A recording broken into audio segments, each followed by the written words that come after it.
ಅವನ ಮೇಲೆ ಕೋಪನಾಗಿ ಒಂದು ಶಬ್ದನ ನುಡಿದಿದ್ದಳು.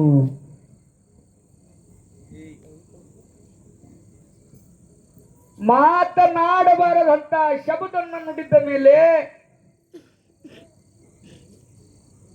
ಘೋರ ಕುಂಬಾರ, ನನ್ನ ಪರಮಾತ್ಮಗೆ ನೀನು ಇಂತಾದ ನುಡಿದಿದ್ದಲ್ಲ ತಂದು ಒಂದು ಏಟವನ್ನು ಹೊಡಿಬೇಕಂತಂದು ಕ್ರೋಧನಾಗಿ ಕೈ ಎತ್ತಿದ್ದ ಮೇಲೆ ಮಡದಿ ಅಂತಾಳಲ್ಲ, ನೀನು ನನಗೆ ಹೊಡೆದಿದ್ರೆ ನಿಮ್ಮ ಗುರುವಿನ ಆನೈತಿ, ನೀನು ನನಗೆ ಮುಟ್ಟಿದರೆ ನಿನ್ನ ಪಾಂಡುರಂಗನ ಆನೈತಿ ಅಂತ ತಂದು ಹೇಳಿದ್ದ ಮೇಲೆ ಘೋರ ಕುಂಬಾರ ಆನಂದದಿಂದ ಆ ತಾಯಿಗೆ ವಂದನನ್ನ ಮಾಡಿ ಹೇಳುತ್ತಾನಲ್ಲ, ಹೇ ತಾಯಿ, ಇಂದ ನೀನು ನನಗೆ ಆನಿವನ್ನ ಹಾಕಿ ಸಂಸಾರದೊಳಗಿನ ಮುಕ್ತನ್ನ ಮಾಡಿದಲ್ಲ ತಾಯಿ, ನಿನ್ನ ಪರೋಪಕಾರವನ್ನ ಹೆಚ್ಚಿಂದಾಗೈತಿ.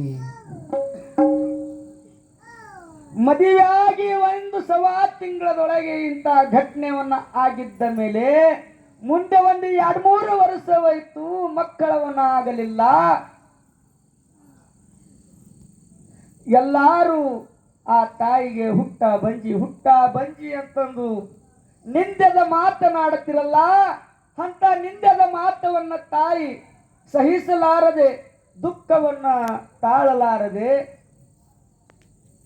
ತಮ್ಮದೇ ಇರುವ ತಮ್ಮ ತಂದೆಗೆ ಹೇಳಿದ್ದ ಮೇಲೆ, ಹೇ ತಂದಿ, ನನಗೆ ಮಕ್ಕಳವನ್ನ ಇಲ್ಲ, ಇವತ್ತಿಗೆ 4-5 ವರ್ಷವಾಯಿತು, ನನಗೆ ಮಕ್ಕಳವಿಲ್ಲ. ಆದರೂ ನಮ್ಮ ಮನೆಯೊಳಗೆ ಇರುವಂತ ಇಂಥ ಘಟನೆಯನ್ನಾಗೈತಿ, ನಮ್ಮ ಮನೆಯೊಳಗೆ ಇರುವಂತ ತಂಗಿ ಅದಳಲ್ಲ,